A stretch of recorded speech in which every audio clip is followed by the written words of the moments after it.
Pogledajte nebo puno zvijezda. Odaberite svoju. Neka ona bude vaša vodilja, vaš dio beskrajnog prostranstva. Upravo tu, ispod tog zvijezdanog neba, nalazi se planeta koju zovemo Dom. Upoznajmo je zajedno. Krenimo na put oko svijeta.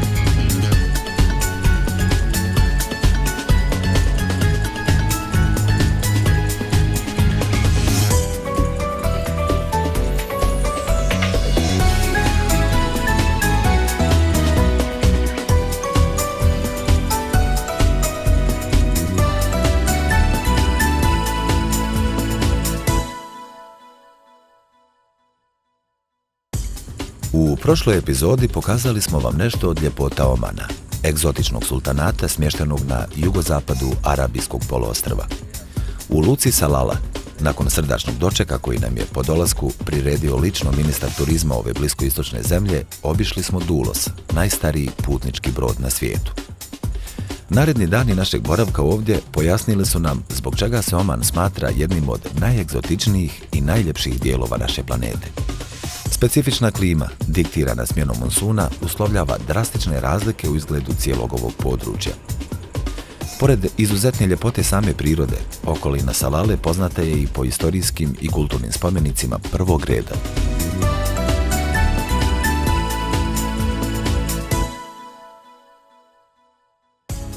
Put do zamka Taka vodi nas kroz pitoreskni krajolik koji plijeni svojom monumentalnom ljepotom. Smještena u samom podnožju visokog planinskog lanca, bogatog brojnim izvorima pitke vode koji stvaraju oaze zelenila, pokrajina Taka predstavlja jedno od najljepših i turistički najatraktivnijih područja u Omanu. Sam zamak Taka jednostavno je mjesto koje se ne smije zaobići prilikom posjete Omanu. Zamak Taka leži u samom srcu istoimene omanske pokrajine, bogate arheološkim dokazima više hiljada godina duge istorije života ljudi na ovom području. Sam zamak izgrađen je u 19. vijeku u tipičnom stilu islamske arhitekture tog vremena. Svojevremeno je ova utvrda, koja se sastoji od kule, vanjskog dvorišta i niza podzemnih prostorija, predstavljala rezidenciju članova porodične dinastije omanskog sultana Kabus bin Saida, dok danas predstavlja istorijsku atrakciju koju svake godine posjeti na hiljade turista iz cijelog svijeta. U kompleks utvrde ulazi se kroz uski prolaz, tačnije hodnik, skromno ukrašen uramljenim novinskim natpisima koji svjedoče o još jednoj posebnosti ovog regiona. Naime, arheolozi su ovdje pronašli biljne i životinjske fosilne ostatke koji se smatraju najstariji na svijetu. Naš domaćin, u skladu sa ovdašnjim mentalitetom, strpljivo je čekao dok smo čitali uramljene natpise i razgledali stare puške okačene na zidu. Slijedi posjeta brojnim prostorijama, od kojih je svaka uredno obilježena plavom tablom sa objašnjenjem na engleskom i arapskom jeziku. Prostorije se nižu. Stražarsko mjesto, čija pozicija u potpunosti odgovara svojoj namjeni i koje nam se nije učinilo posebno zanimljivim za detaljno razgledanje. Sljedeća prostorija u koju smo ušli, potpuno gola i nenamještena, također savršeno odgovara svojoj svrsi. Zatvor. Ovo je definitivno mjesto gdje ne bi želio da budeš, pogotovo ne u starom Omanu. S obzirom da se radi o nevelikoj prostoriji, pretpostavljam ipak da nije služila kao javni zatvor, nego mjesto u kojem su manje kazne izdržavali sami članovi obezbjeđenja tvrđave. Ono što nas čeka u nastavku obilaska sigurno je interesantnije od svega što smo do sada vidjeli. Ulazimo u kompleks prostorija u kojima su svojevremeno dane provodili članovi vladarske porodice. Premda se radi o izuzetno bogatoj dinastiji, sobe su iznenađujuće skromno opremljene. Suprotno mojim očekivanjima, nigdje nema skupocjenih ukrasa od zlata i dragog kamenja, tako karakterističnih za unutrašnjost svih vladarskih rezidencija. Bez obzira na to, enterijer plijeni svojom jednostavnom ljepotom. Prva prostorija, koja mi se čini kao dnevni boravak, prekrivena je podnom preslakom od grubog platna. Budući da nema nikakvog posebnog namještaja, udobnost boravka obezbjeđuju brojni jastuci poslikani živim bojama. Gotovo iste boje preovladavaju i na slikama, koje prekrivaju zidove sobe. Obilazak brojnih prostorija ovog kompleksa potrajao je nekoliko sati i već se bližilo vrijeme za posjetu još jednoj znamenitosti ovog kraja. Zahvalili smo se ljubaznom domaćinu na vremenu koje nam je posvetio i upisali u knjigu utisaka, ostavljajući trag svog boravka ovdje. Ubrzo smo ponovo bili u automobilu koji nas je vijugovom cestom doveo do mjesta koje predstavlja odredište hodočašća hiljadama vjernika iz cijelog svijeta, Jobov grob. Različite verzije iste priče o proroku Jobu prisutne su u islamskom, kršćanskom i hebrejskom pisanom predanju. Job se pominje još u Starom Zavjetu, u kojem postoji cijela knjiga nazvana njegovim imenom. Pod imenom Ejub, islam ga priznaje za jednog od Božjih proroka. U arapskom jeziku njegovo ime simbolizira vrlinu strpljenja putem snažne vjere. Upravo u Omanu, u okolini Salale, nalaze se njegovi posmrtni ostaci pohranjeni u malenom svetištu koje se smatra jednim od značajnijih mjesta hodočašća islamskih vjernika. Prema drevnom predanju, Job je bio veoma bogat i pobožan čovjek čiju je vjeru Bog stavio na veliko iskušenje. Starozavjetna knjiga o Jobu detaljno opisuje put kroz najteža iskušenja koja se mogu postaviti pred smrtnog čovjeka. U jednom jedinom danu Job je izgubio sve. Ogromno imanje, svu djecu koju je imao, a sam je bio pogođen strašnom bolešću koja mu je cijelo tijelo pokrila gnojnim ranama. Ni tada Job nije izgubio svoju ogromnu vjeru i povjerenje u Božju mudrost, nakon čega mu je ponovo vraćeno sve ono što mu je bilo oduzeto. Način na koji Omanci doživljavaju Jobov grob pojasnio nam je Ali, mladić koji nam je među prvim poželio dobrodošlicu u Oman. Naime, bio je član svečane delegacije koja nas je dočekala u Salali. Ali je inače prvak Omana u biciklizmu i potomak ugledne porodice bliske dvoru. The God sent him for his people and he was rich to all his people for 40 years, another 40 years. His God make him suffer, he make him very poor. And after that 40 years, he make him rich again. When God say to him, just, if you are child, just you tell me. But he didn't ask his God, the God for that. He asked him different way, you know. Just he said to him, just I am your slave. If you see me suffer, that's your wish. If you want to hit me, that's your wish. That's it. And he said, just he told him,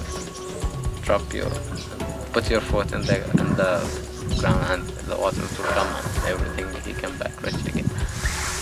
So this is his story and this is his place.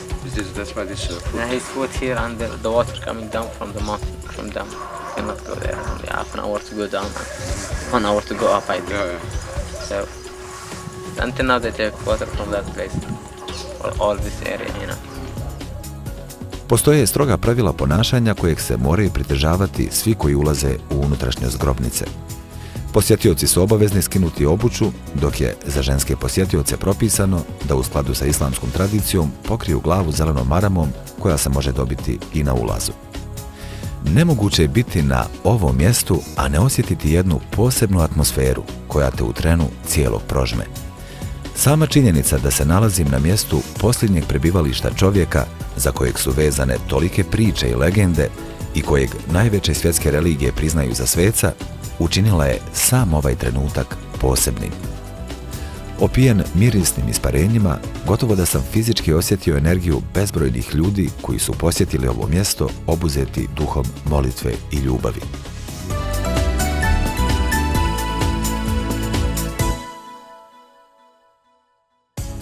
Kako nas je zanimalo još puno toga o istoriji i svakodnevici Omana, Ali se ljubazno ponudio da nas ugosti u svom domu, gdje ćemo moći razgovarati o svemu što želimo znati.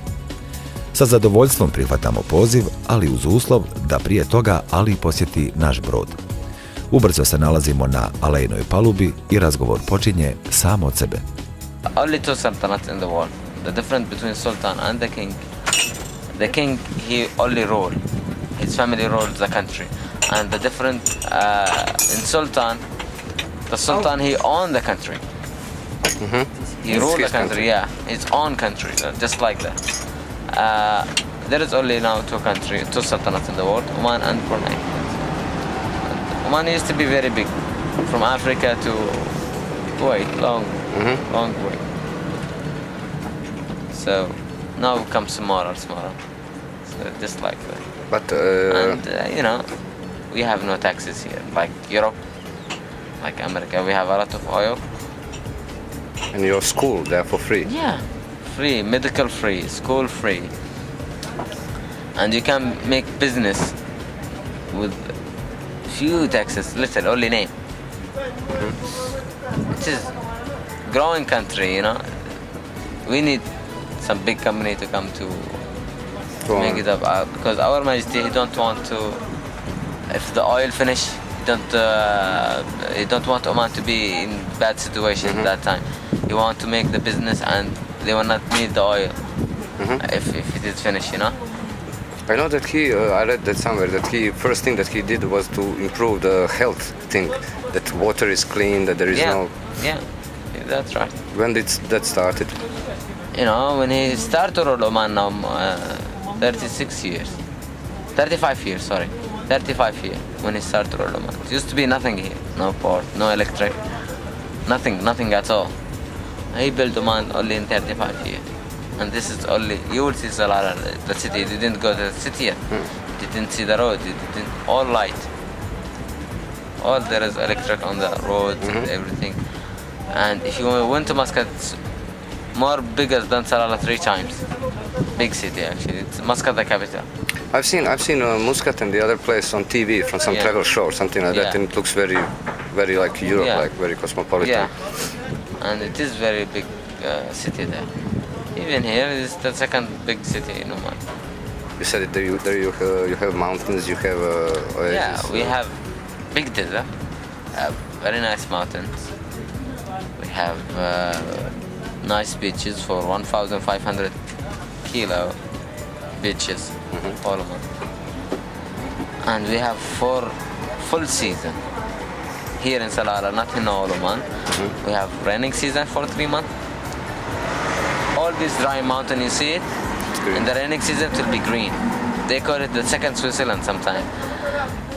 Naravno, sa Alijem nismo razgovarali samo o geografiji Omana. Načeli smo jednu temu koja nam je bila vrlo interesantna. Ako ste mislili da vi imate brojnu porodicu, sačekajte da čujete šta na tu temu ima reći naš domaćin. How many members of family? One family? 3,000. 3,000? Yeah, some of them more than that, 10,000, 7,000. Yeah. They're not so big, only 3,000. Only 3,000? Okay, my family maybe have 40, 50. No, we have. How come the families are so big? If I tell you my full name, it's Arab people, not like African or Indian or any. It's all Arab countries like this. If someone asks you for your name, okay, when you ask me about my name, I tell you Ali Saeed Ali, but I tell you now only 3. If I tell you my name, I will tell you Ali Saeed Ali Saeed Saif bin Rashid bin Murshid bin Khamis bin Saeed Al Ghuraibi. I give you 10 names. We will feel proud if you say it. So, and we will not forget the old people. Where we came, what place we came from. We will say it all, there is family tree. Kako smo se i dogovorili, razgovor iz luke ubrzo se prebacuje u Alijevu prostranu, modernu uređenu kuću koja je, kako kaže, pripadala njegovom djedu, generalu omanske vojske. Kao svaki dobri domaćin, Ali dobro zna da razgovor ponekad ogladni i ožedni čovjeka, pa žurno odlazi u kuhinju, ostavljajući nas da malo razgledamo njegovu dnevnu sobu. Posmatramo bogatu kolekciju priznanja, medalja i pehara koje je ovaj uspješni sportista zaradio tokom svoje sportske karijere. Ali se ubrzo pojavljuje iz kuhinje noseći tanjir ukusnih kolača i dobro rashlađeni sok, koji nakon dugog boravka pod vrelim suncem vraća snagu i raspoloženje.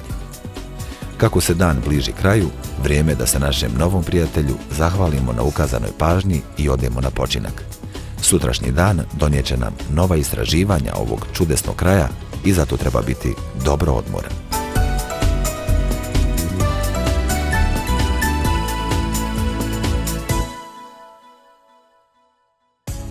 Sljedećeg jutra krenuli smo u društvu Koste i Arinke, naših prijatelja iz Vasco de Gamarelija. Nakon što smo dan ranije obišli zamak i Jobov grob, imali smo u planu da zajedno posjetimo još neka od mjesta po kojima je ovaj kraj prepoznatljiv. Jedno od njih sigurno su plantaže banana i kokosa koje čine značajno mjesto u poljoprivrednoj proizvodnji Omana. U sušnim područjima bilje je smatrano jednom od najvećih dragocjenosti koje priroda može podariti, posebice ono koje pridonosi preživljavanju u okruženju tako neprijateljskom za čovjeka. Zahvaljujući konstantnom dotoku vode, koja se uskim betonskim kanalima dovodi sa obližnjih planinskih izvora, na izgled beživotna pješčana polja pretvorena su u cijele plantaže na kojima dobro uspijevaju ove egzotične biljke.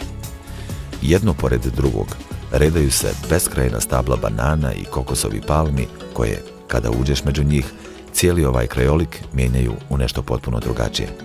Još jednom smo se uvjerili kako je upravo voda ta čarobna supstanca u kojoj leži iskra života.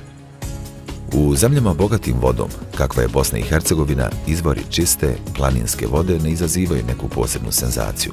No ovdje, u pustinskom svijetu Omana, prizor brojnih vrela pitke vode predstavlja nešto posebno. Kroz uski otvor nalik na malu pećinu i samog srca visoke planine, čista i hladna voda konačno je pronašla put do površine. Razmišljam kako je nekim izvorima suđeno da nikada ne postanu rijeka, već da samo nakratko napoje žednu zemlju i opet nestanu u dubinama prelog pijeska. Omanci se, kao i svi ostali pustinski narodi, sa posebnom pažnjom ophode prema vodi. Upravo je zato bistra voda ovog malenog vrela, pored kojeg se nalazimo, zarobljena u uski kameniti kanal. Možda upravo ovaj kanal navodnjava plantažu banana koju smo posjetili samo koji sat ranije ili se uljeva u sistem gradskog vodovoda. Bilo kako bilo, ovdje se nijedna kap vode ne troši uzalud. Ovakav odnos prema vodi uslovljen je nepisanim pravilima pustinskog kraja. Njih se moraš pridržavati ako želiš opstati. Iako smo mi tek kratkotrajni posjetioci ovog svijeta, intenzivno osjećam neki posebni duh koji, zajedno sa vrelim zrakom, treperi između neba i zemlje. Pustinja, prelijepa i surova, oduvijek je predstavljala izazov za čovjeka. U davna vremena prelazak pustinje na kamilama ili pješice smatran je podvigom vrijednim svakog poštovanja.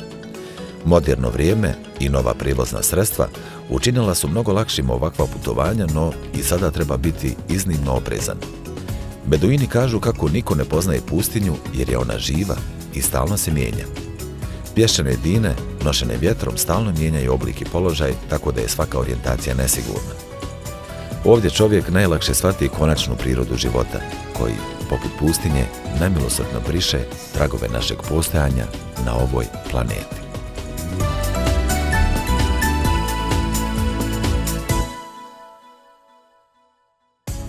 Evo nas u pristanišnoj luci, u društvu ljudi s kojim smo u tako kratkom periodu doživjeli brojne lijepe i teške momente i koji su nam već odavno postali prijatelji.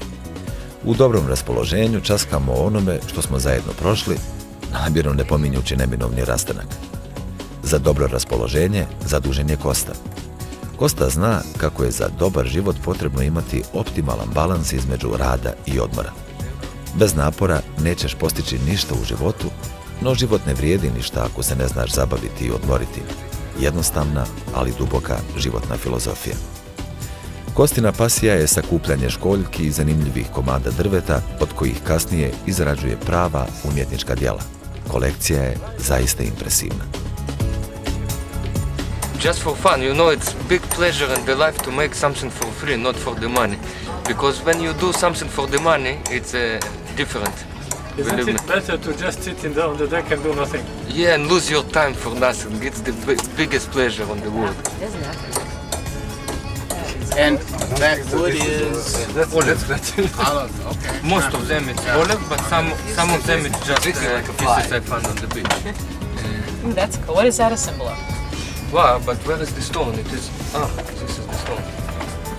This come here inside. Little motor sailing. And all this stuff coming from pieces like this.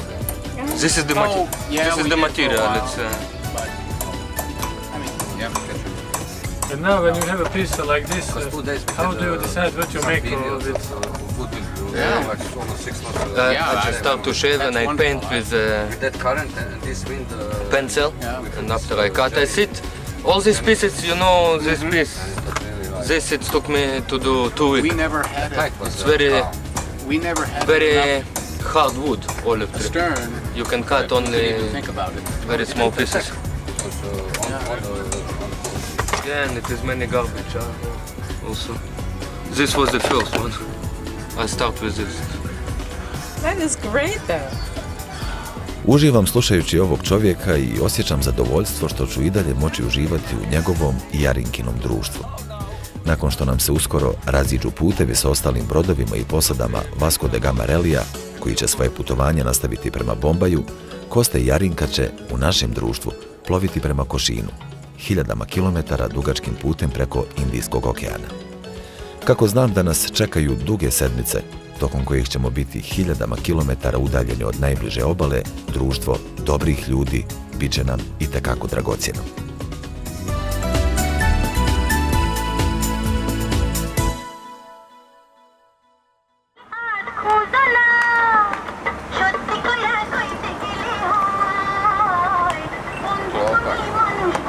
najbolji ražnjići od janjetine u salali. Uz muziku. Muziku i sliku, a? Muziku i sliku. Otišli smo do jednog od karakterističnih uličnih restorana, tačnije grila, za kojeg su nam rekli kako uživa reputaciju mjesta na kojem se mogu dobiti najbolji ražnjići u Salali. Cijela radnja odvija se praktično na trotoaru. Dok vlasnik grila vješto barata oko vatre i priprema čuvene jagnjeće ražnjiće, posjetiocima je na raspolaganju neobična zabava. Na prastarom televizoru, kojeg bismo zbog specifičnog dizajna, da je samo malo veći, lako zamijenili za veš mašinu, vrte se muzički spotovi lokalne televizije koju smo ubrzo prozvali arapskim MTV-em. Sočni, odlično pripremljeni ražnjići opravdali su svoju visoku reputaciju, što je upotpunilo ukupni dojam koji sam stekao u ovoj zemlji tokom nekoliko posljednjih dana. Kada dođe vrijeme rastanka, pozdravit ću je jednim toplim osmijehom, a sebi obećati da ću barem još jednom u životu ponovo doći.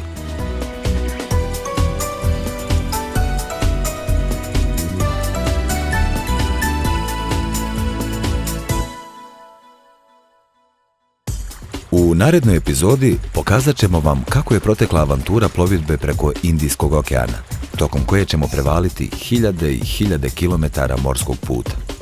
Biće to prilika da još bolje upoznamo naše prijatelje Kostu i Jarinku, s kojim ćemo zajedno proći ovaj dio našeg putovanja. Duge sedmice, tokom kojih ćemo biti sami sa sobom i morem, daće nam dovoljno vremena da složimo brojne utiske i razmislimo koliko nas je cijelo ovo putovanje promijenilo i učinilo boljim ljudima. Sve ovo i još puno toga očekuje vas u narednoj epizodi serijala o doživljajima prve BH ekspedicije na putu oko svijeta.